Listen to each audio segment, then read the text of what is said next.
എന്താണ് സംഭവിച്ചത് എന്നതിനെ കുറിച്ച് ഇപ്പം നിങ്ങൾ ചോദിച്ചിരുന്നോ? അപ്പം എന്തായിരുന്നു അതിനുള്ളൊരു മറുപടി?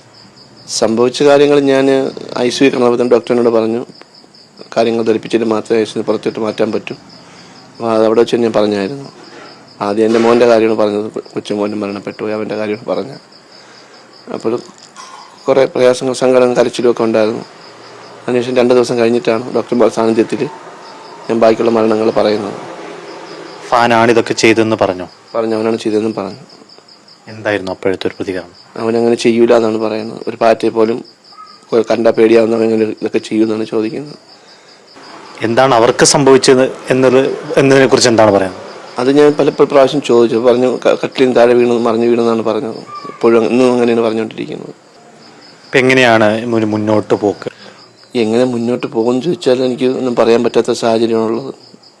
എൻ്റെ അപ്പോഴത്തെ അവസ്ഥ എല്ലാവർക്കും അറിയാവുന്നൊരു സാഹചര്യമാണ്, എല്ലാവർക്കും അറിയാം. ഞാൻ അവിടെ നിന്ന് 2 ദിവസം ജയിലിൽ കിടന്നിരിക്കാൻ ഇങ്ങോട്ട് വന്നിട്ട് പിന്നെ കയ്യിൽ ഒരു രൂപയില്ല. ഇവിടെ വന്നിട്ട് ഇവിടുത്തെ ബാധ്യത വേറെയുണ്ട്. സാമ്പത്തിക ബാധ്യത വളരെ ഒരു പ്രശ്നമായി മുന്നിൽ നിൽക്കുകയാണ്. എങ്ങനെ എന്ത് ചെയ്യണമെന്ന് വെച്ചാൽ അറിയത്തില്ല. സാഹചര്യങ്ങൾ നന്നായി തിരിച്ചു പോകണമെന്നുണ്ടോ ഗൾഫിലേക്ക് തന്നെ? ഇനി ഞാൻ പോകണമെന്ന് എനിക്ക് അങ്ങനെ ആഗ്രഹം ഇല്ല. ഇനി പോയിട്ട് കാര്യമില്ല, എൻ്റെ മക്കളില്ല.